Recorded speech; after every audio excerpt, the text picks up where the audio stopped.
Vanity Fair by William Makepeace Thackeray, Chapter 18. Who Played on the Piano Captain Dobbin Bought. Our surprise story now finds itself for a moment among very famous events and personages, and hanging on to the skirts of history. When the eagles of Napoleon Bonaparte, the Corsican upstart, were flying from Provence, where they had perched after a brief sojourn in Elba, and from steeple to steeple until they reached the towers of Notre Dame, I wonder whether the imperial birds had any eye for a little corner of the parish of Bloomsbury, London, which you might have thought so quiet, that even the whirling and flapping of those mighty wings would pass unobserved there. Napoleon has landed at Cannes. Such news might create a panic at Vienna, and cause Russia to drop his cards, and take Prussia into a corner, and Talleyrand and Metternich to wag their heads together, while Prince Hardenberg and even the present Marquis of Londonderry were puzzled. But how was this intelligence to affect a young lady in Russell Square, before whose door the watchman sang the hours when she was asleep? Who, if she strolled in the square, was guarded there by the railings and the beadle? Who, if she walked ever so short a distance to buy a ribbon in Southampton Row, was followed by Black Sambo with an enormous cane? Who was always cared for, dressed, put to bed, and watched over by ever so many guardian angels, with and without wages? Bon Dieu, I say, is it not hard that the fateful rush of the great imperial struggle can't take place without affecting a poor little harmless girl of 18, who is occupied in billing and cooing, or working muslin collars in Russell Square? You too, kindly homely flower, is the great roaring war tempest coming to sweep you down. Here, although cowering under the shelter of Holborn, yes, Napoleon is flinging his last stake, and poor little Emmy Sedley's happiness forms, somehow, part of it. In the first place, her father's fortune was swept down with that fatal news. All his speculations had of late gone wrong with the luckless old gentleman.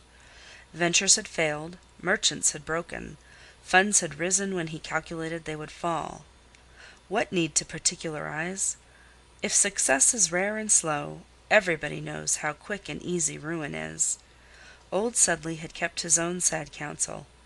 Everything seemed to go on as usual in the quiet, opulent house.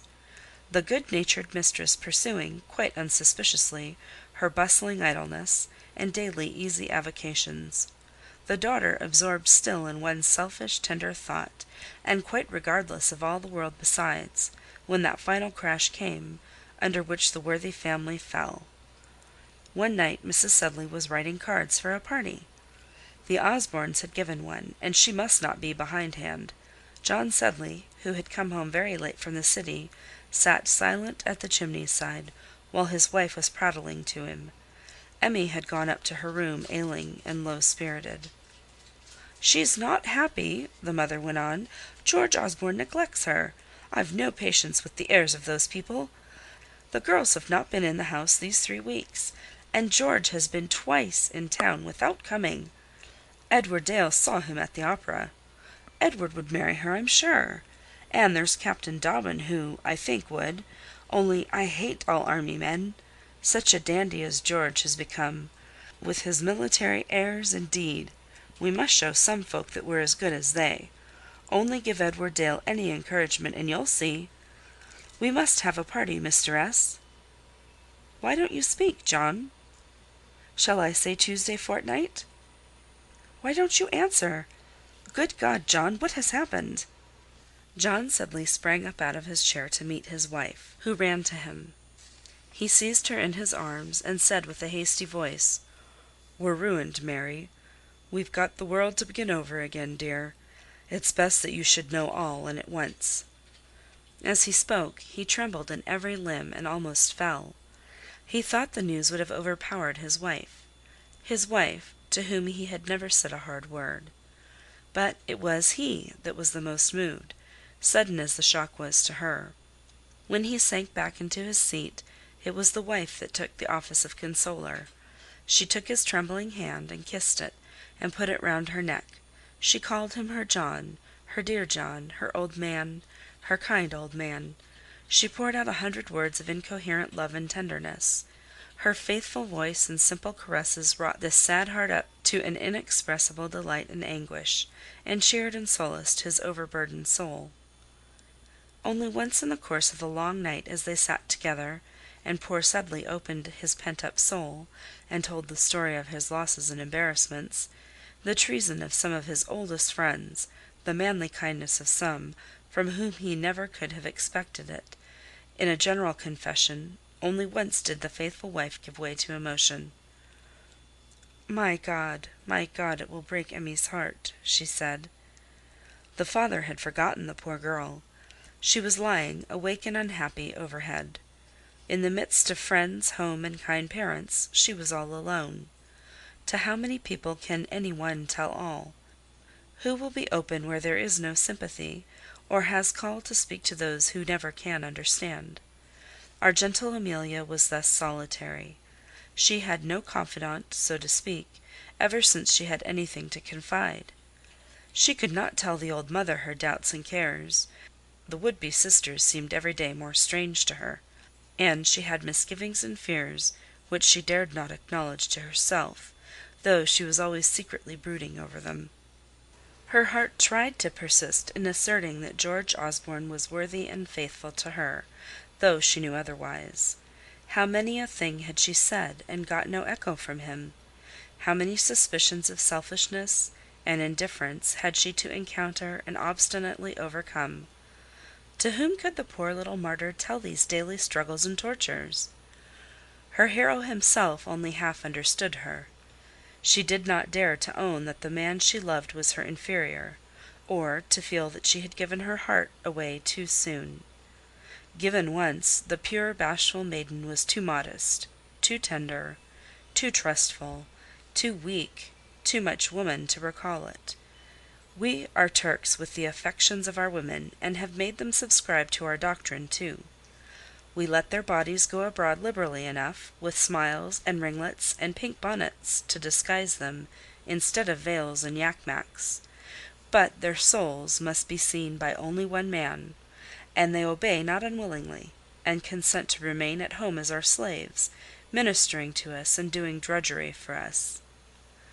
So imprisoned and tortured was this gentle little heart, when, in the month of March, Anno Domini 1815, Napoleon landed at Cannes, and Louis XVIII fled, and all Europe was in alarm, and the funds fell, and old John Sedley was ruined. We are not going to follow the worthy old stockbroker through those last pangs and agonies of ruin through which he passed before his commercial demise befell. They declared him at the Stock Exchange. He was absent from his house of business. His bills were protested, his act of bankruptcy formal. The house and furniture of Russell Square were seized and sold up, and he and his family were thrust away, as we have seen, to hide their heads where they might. John Sedley had not the heart to review the domestic establishment who have appeared now and anon in our pages, and of whom he was now forced by poverty to take leave. The wages of those worthy people were discharged with that punctuality which men frequently show who only owe in great sums. They were sorry to leave good places, but they did not break their hearts at parting from their adored master and mistress. Amelia's maid was profuse in condolences, but went off quite resigned to better herself in a genteeler quarter of town. Black Sambo, with the infatuation of his profession, determined on setting up a public house. Honest old Mrs. Blenkinsop, indeed, who had seen the birth of Jos and Amelia, and the wooing of John Sedley and his wife, was for staying by them without wages, having amassed a considerable sum in their service. And she accompanied the fallen people into their new and humble place of refuge, where she tended them and grumbled against them for a while. Of all Sedley's opponents in his debates with his creditors which now ensued, and harassed the feelings of the humiliated old gentleman so severely, that in 6 weeks he owed more than he had done for 15 years before, the most determined and obstinate seemed to be John Osborne, his old friend and neighbour, John Osborne, whom he had set up in life, who was under 100 obligations to him, and whose son was to marry Sedley's daughter. Any one of these circumstances would account for the bitterness of Osborne's opposition. When one man has been under very remarkable obligations to another, with whom he subsequently quarrels, a common sense of decency, as it were, makes of the former a much severer enemy than a mere stranger would be. To account for your own hard-heartedness and ingratitude in such a case, you are bound to prove the other party's crime. It is not that you are selfish, brutal, and angry at the failure of a speculation. No, no. It is that your partner has led you into it by the basest treachery, and with the most sinister motives. From a mere sense of consistency, a persecutor is bound to show that the fallen man is a villain. Otherwise he, the persecutor, is a wretch himself. And as a general rule, which may make all creditors who are inclined to be severe pretty comfortable in their minds, no men embarrassed are altogether honest, very likely. They conceal something. They exaggerate chances of good luck, hide away the real state of affairs, say things that are flourishing when they are hopeless, keep a smiling face, a dreary smile it is, upon the verge of bankruptcy, are ready to lay hold of any pretext for delay or of any money, so as to stave off the inevitable ruin a few days longer. "Down with such dishonesty," says the creditor in triumph, and reviles his sinking enemy. "You fool, why do you catch at a straw?" calm good sense says to the man that is drowning. "You villain, why do you shrink from plunging into the irretrievable gazette?" says prosperity to the poor devil battling in that black gulf. Who has not remarked the readiness with which the closest of friends and honestest of men suspect and accuse each other of cheating when they fall out on money matters? Everybody does it. Everybody is right, I suppose, and the world is a rogue. Then Osborne had the intolerable sense of former benefits to goad and irritate him. These are always a cause of hostility aggravated. Finally, he had to break off the match between Sedley's daughter and his son, and as it had gone very far indeed, and as the poor girl's happiness and perhaps character were compromised, it was necessary to show the strongest reasons for the rupture, and for John Osborne to prove John Sedley to be a very bad character indeed. At the meetings of creditors, then, he comported himself with a savageness and scorn towards Sedley, which almost succeeded in breaking the heart of that ruined bankrupt man.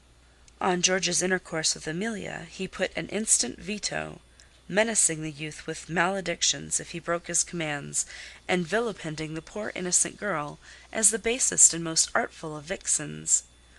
One of the great conditions of anger and hatred is, that you must tell and believe lies against the hated object, in order, as we said, to be consistent.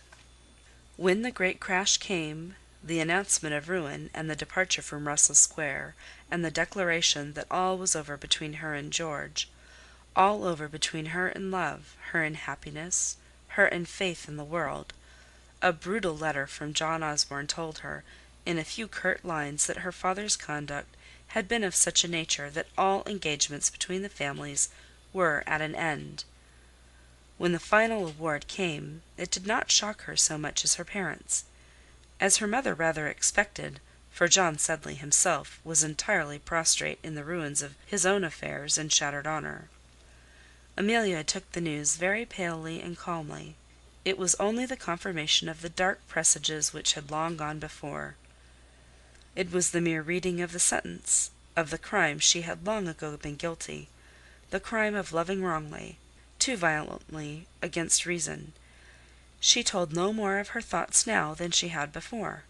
She seemed scarcely more unhappy now when convinced all hope was over, than before when she had felt, but dared not confess, that it was gone. So she changed from the large house to the small one without any mark or difference, remained in her little room for the most part, pined silently, and died away day by day. I do not mean to say that all females are so. My dear Miss Bullock, I do not think your heart would break in this way. You are a strong-minded young woman with proper principles. I do not venture to say that mine would. It has suffered, and, it must be confessed, survived. But there are some souls thus gently constituted, thus frail and delicate and tender. Whenever old John Sedley thought of the affair between George and Amelia, or alluded to it, It was with bitterness almost as great as Mr. Osborne himself had shown. He cursed Osborne and his family as heartless, wicked, and ungrateful. No power on earth, he swore, would induce him to marry his daughter to the son of such a villain, and he ordered Emmy to banish George from her mind, and to return all the presents and letters which she had ever had from him. She promised acquiescence and tried to obey. She put up the 2 or 3 trinkets, and, as for the letters, she drew them out of the place where she had kept them, and read them over as if she did not know them by heart already. But she could not part with them. That effort was too much for her. She placed them back in her bosom again, as you have seen a woman nurse a child that is dead. Young Amelia felt that she would die or lose her senses outright if torn away from this last consolation. How she used to blush and lighten up when those letters came! How she used to trip away with a beating heart so that she might read unseen! If they were cold, yet how perversely this fond little soul interpreted them into warmth! If they were short or selfish, what excuses she found for the writer! It was over these few worthless papers that she brooded and brooded. She lived in her past life. Every letter seemed to recall some circumstance of it. How well she remembered them all! His looks and tones, his dress, what he said and how. These relics and remembrances of dead affection were all that were left to her in the world. And the business of her life was to watch the corpse of love. To death she looked with inexpressible longing. Then, she thought, I shall always be able to follow him. I am not praising her conduct, or setting her up as a model for Miss Bullock to imitate. Miss B. knows how to regulate her feelings better than this poor little creature. Miss B. would never have committed herself as that imprudent Amelia had done, pledged her love irretrievably, confessed her heart away, and got nothing back, only a brittle promise which was snapped and worthless in a moment. A long engagement is a partnership which one party is free to keep or to break, but which involves all the capital of the other. Be cautious then, young ladies, be wary how you engage. Be shy of loving frankly. Never tell all you feel, or, a better way still, feel very little.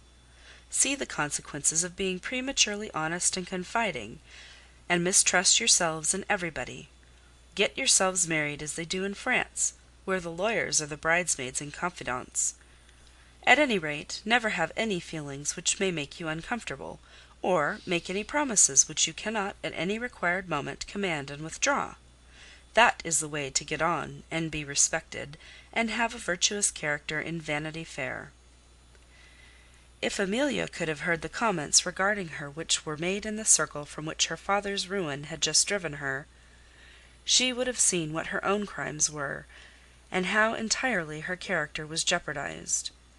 Such criminal imprudence Mrs. Smith never knew of. Such horrid familiarities Mrs. Brown had always condemned. And the end might be a warning to her daughters. Captain Osborne, of course, could not marry a bankrupt's daughter, the Mrs. Dobbins said.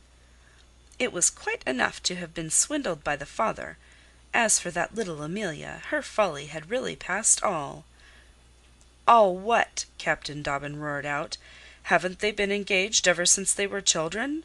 Wasn't it as good as a marriage? Dare any soul on earth breathe a word against the sweetest, the purest, the tenderest, the most angelical of young women? Law, William, don't be so highty-tighty with us. We're not men. We can't fight you, Miss Jane said. We've said nothing against Miss Sedley, but that her conduct throughout was most imprudent, not to call it by any worse name, and that her parents are people who certainly merit their misfortunes. Hadn't you better, now that Miss Sedley is free, propose for her yourself, William? Miss Anne asked sarcastically. It would be a most eligible family connection, he. I marry her, Dobbin said, blushing very much, and talking quick. If you are so ready, young ladies, to chop and change, do you suppose that she is? Laugh and sneer at that angel. She can't hear it, and she's miserable and unfortunate, and deserves to be laughed at. Go on joking, Anne. You're the wit of the family, and the others like to hear it. I must tell you again, "We're not in a barrack, William," Miss Anne remarked. "In a barrack, by Jove! I wish anybody in a barrack would say what you do," cried out this uproused British lion. "I should like to hear a man breathe a word against her, by Jupiter! But men don't talk in this way, Anne. It's only women who get together and hiss and shriek and cackle. There, get away, don't begin to cry. I only said you were a couple of geese," Will Dobbin said, perceiving Miss Anne's pink eyes were beginning to moisten as usual. "Well, you're not geese, you're swans, anything you like. Only do leave Miss Sedley alone." Anything like William's infatuation about that silly little flirting, ogling thing was never known, the mamma and sisters agreed together in thinking; and they trembled lest, her engagement being off with Osborne, she should take up immediately with her other admirer and captain; in which forebodings these worthy young women no doubt judged according to the best of their experience, or rather, for as they yet had had no opportunities of marrying or of jilting, according to their own notions of right and wrong. "It is a mercy, mamma, that the regiment is ordered abroad," the girls said. "This danger, at any rate, is spared our brother." Such indeed was the fact, and so it is that the French Emperor comes in to perform a part in this domestic comedy of Vanity Fair which we are now playing, and which would never have been enacted without the intervention of this august mute personage. It was he that ruined the Bourbons and Mr. John Sedley. It was he whose arrival in his capital called up all France in arms to defend him there, and all Europe to oust him. While the French nation and army were swearing fidelity round the eagles in the Champ de Mars, 4 mighty European hosts were getting in motion for the great chasse à l'aigle, and one of these was a British army, of which 2 heroes of ours, Captain Dobbin and Captain Osborne, formed a portion. The news of Napoleon's escape and landing was received by the gallant with a fiery delight and enthusiasm which everybody can understand who knows that famous corps. From the colonel to the smallest drummer in the regiment, all were filled with hope and ambition and patriotic fury, and thanked the French Emperor as for a personal kindness in coming to disturb the peace of Europe. Now was the time the had so long panted for, to show their comrades in arms that they could fight as well as the peninsular veterans, and that all the pluck and valour of the had not been killed by the West Indies and the yellow fever. Stubble and Spooney looked to get their companies without purchase. Before the end of the campaign, which she resolved to share, Mrs. Major O'Dowd hoped to write herself Mrs. Colonel O'Dowd, C.B. Our 2 friends, Dobbin and Osborne, were quite as much excited as the rest, and each in his way, Mr. Dobbin very quietly, Mr. Osborne very loudly and energetically, was bent upon doing his duty and gaining his share of honour and distinction. The agitation thrilling through the country and army in consequence of this news was so great that private matters were little heeded, and hence probably George Osborne, just gazetted to his company, busy with preparations for the march which must come inevitably, and panting for further promotion, was not so much affected by other incidents which would have interested him at a more quiet period. He was not, it must be confessed, very much cast down by good old Mr. Sedley's catastrophe. He tried his new uniform, which became him very handsomely, on the day when the first meeting of the creditors of the unfortunate gentleman took place. His father told him of the wicked, rascally, shameful conduct of the bankrupt, reminded him of what he had said about Amelia, and that their connection was broken off forever, and gave him that evening a good sum of money to pay for the new clothes and epaulettes in which he looked so well. Money was always useful to this free-handed young fellow, and he took it without many words. The bills were up in the Sedley house, where he had passed so many, many happy hours. He could see them as he walked from home that night to the old Slaughters' where he put up when in town, shining white in the moon. That comfortable home was shut then upon Amelia and her parents. Where had they taken refuge? The thought of their ruin affected him not a little. He was very melancholy that night in the coffee-room at the Slaughters', and drank a good deal, as his comrades remarked there. Dobbin came in presently, cautioned him about the drink, which he only took, he said, because he was deuced low, But when his friend began to put him clumsy inquiries, and asked him for news in a significant manner, Osborne declined entering into conversation with him, avowing, however, that he was devilish disturbed and unhappy. 3 days afterwards, Dobbin found Osborne in his room at the barracks, his head on the table, a number of papers about, the young captain evidently in a state of great despondency. She sent me back some things I gave her, some damned trinkets. Look here." There was a little packet directed in the well-known hand to Captain George Osborne, and some things lying about: a ring, a silver knife he had bought as a boy for her at a fair, a gold chain, and a locket with hair in it. "It's all over," said he, with a groan of sickening remorse. "Look, Will, you may read it if you like." There was a little letter of a few lines, to which he pointed, which said— "My papa has ordered me to return to you these presents, which you made in happier days to me, and I am to write to you for the last time. I know you feel as much as I do the blow which has come upon us. It is I that absolve you from an engagement which is impossible in our present misery. I am sure you had no share in it, or in the cruel suspicions of Mr. Osborne, which are the hardest of all our griefs to bear. Farewell, farewell. I pray God to strengthen me to bear this and other calamities, and to bless you always. A. I shall often play upon the piano, your piano. It was like you to send it." Dobbin was very soft-hearted. The sight of women and children in pain always used to melt him. The idea of Amelia broken-hearted and lonely tore that good-natured soul with anguish, and he broke out into an emotion which anybody who likes may consider unmanly. He swore that Amelia was an angel, to which Osborne said aye with all his heart. He, too, had been reviewing the history of their lives, and had seen her from her childhood to her present age, so sweet, so innocent, so charmingly simple, and artlessly fond and tender. What a pang it was to lose all that, to have had it and not prized it! 1,000 homely scenes and recollections crowded on him, in which he always saw her good and beautiful; and for himself, he blushed with remorse and shame, as the remembrance of his own selfishness and indifference contrasted with that perfect purity. For a while, glory, war, everything was forgotten, and the pair of friends talked about her only. "Where are they?" Osborne asked, after a long talk and a long pause, and, in truth, with no little shame at thinking that he had taken no steps to follow her. "Where are they? There's no address to the note." Dobbin knew. He had not merely sent the piano, but had written a note to Mrs. Sedley, and asked permission to come and see her; and he had seen her, and Amelia too, yesterday, before he came down to Chatham; and, what is more, he had brought that farewell letter and packet which had so moved them. The good-natured fellow had found Mrs. Sedley only too willing to receive him, and greatly agitated by the arrival of the piano, which, as she conjectured, must have come from George, and was a signal of amity on his part.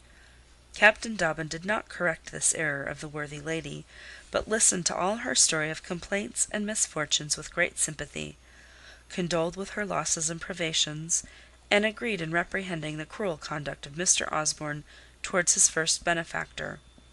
When she had eased her overflowing bosom somewhat, and poured forth many of her sorrows, he had the courage to ask actually to see Amelia, who was above in her room as usual, and whom her mother led trembling downstairs. Her appearance was so ghastly, and her look of despair so pathetic, that honest William Dobbin was frightened as he beheld it, and read the most fatal forebodings in that pale, fixed face. After sitting in his company a minute or two, she put the packet into his hand, and said, "Take this to Captain Osborne, if you please, and I hope he's quite well, and it was very kind of you to come and see us, and we like our new house very much, and I think I'll go upstairs, mamma, for I'm not very strong." And with this, and a curtsy and a smile, the poor child went her way. The mother, as she led her up, cast back looks of anguish toward Dobbin. The good fellow wanted no such appeal. He loved her himself too fondly for that. Inexpressible grief and pity and terror pursued him, and he came away as if he was a criminal after seeing her. When Osborne heard that his friend had found her, he made hot and anxious inquiries regarding the poor child. How was she? How did she look? What did she say? His comrade took his hand and looked him in the face. "George, she's dying," William Dobbin said, and could speak no more. There was a buxom Irish servant girl who performed all the duties of the little house where the Sedley family had found refuge, and this girl had in vain, on many previous days, striven to give Amelia aid or consolation.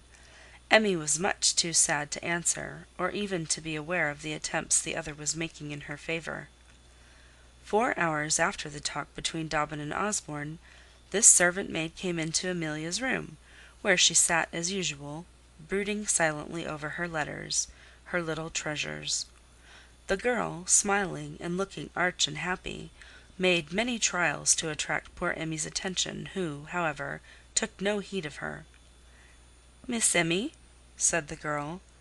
"I'm coming," Emmy said, not looking round. "There's a message," the maid went on. "There's somebody sure. Here's a new letter for you. Don't be reading them old ones any more." And she gave her a letter which Emmy took and read. "I must see you," the letter said. "Dearest Emmy, dearest love, dearest wife, come to me." George and her mother were outside, waiting until she had read the letter. End of chapter 18.